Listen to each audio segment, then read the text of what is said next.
सहाफ़त को बेबाक होना तो ज़रूरी है, लेकिन सहाफ़त को डिप्लोमेट होना भी ज़रूरी है। डिप्लोमेटिक एक अप्रोच सहाफ़त में नहीं होगी तो वो जो बार बार बंदिशें आती हैं, देखिए इक़्तिदार कोई भी हो, मैं सिर्फ हिंदुस्तान की बात नहीं कर रही हूँ, इक़्तिदार अपना क्रिटिसिज्म सुनना पसंद नहीं करता, और सहाफ़त का काम ही अगर बेबाक सहाफ़त है और ईमानदार सहाफ़त है तो सहाफ़त का काम ही एहतसाब और क्रिटिसिज्म है। वो क्रिटिसिज्म अगर नहीं है तो सहाफ़त सहाफ़त नहीं रहती है।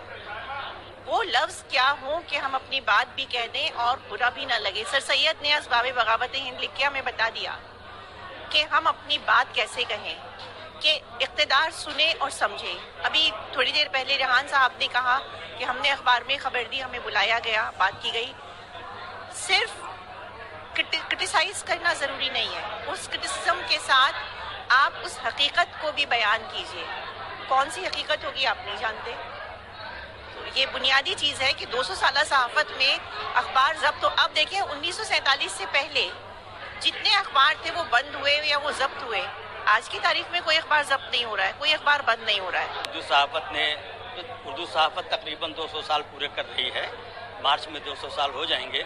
जब हरिहर दत्त और सदा सुख लाल ने जामे जहानुमा निकाला होगा तो उनको ये ख्याल नहीं रहा होगा कि वो जिस सफ़र का आगाज़ कर रहे हैं वो 200 साल तक और बल्कि उसके बाद भी जारी रहेगा। उर्दू सहाफ़त ने पहले भी मज़लूमों के हक़ में आवाज़ बुलंद की, नाइंसाफ़ी के ख़िलाफ़ आवाज़ बुलंद की और आज भी आवाज़ बुलंद कर रही है, बल्कि आज पहले के मुकाबले में कहीं ज़्यादा शिद्दत के साथ आवाज़ बुलंद कर रही है। जहाँ तक सहाफ़त की बात है कि सहाफ़त का मेयार क्या है, तो पहले भी इसका मेयार अच्छा था और आज भी अच्छा है, और कुछ बातों को छोड़ करके मजमूई तौर पर ज़बान व बयान के एतबार से भी और ख़बरों और मज़ामीन के एतबार से भी उर्दू सहाफ़त एक बुलंद मकाम पर है। और मुझे उम्मीद है कि ये जो सफ़र 200 साल का पूरा हो रहा है, ये आगे भी 200 साल नहीं बल्कि 400, 500 सदियों तक ये सफ़र जारी रहेगा। आज हमारे सेमिनार का दूसरा दिन था और 2 सेशन आज हुए।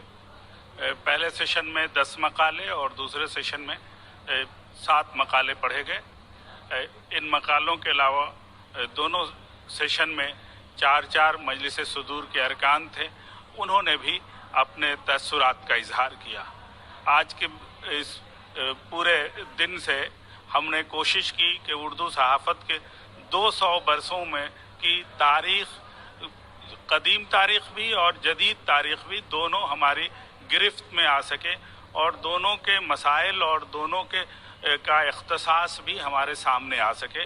हम समझते हैं कि इस सेमिनार से उर्दू सहाफ़त की तहक़ीक़ के नए रास्ते खुलेंगे और लोग इस मौजू की तरफ तवज्जो करें।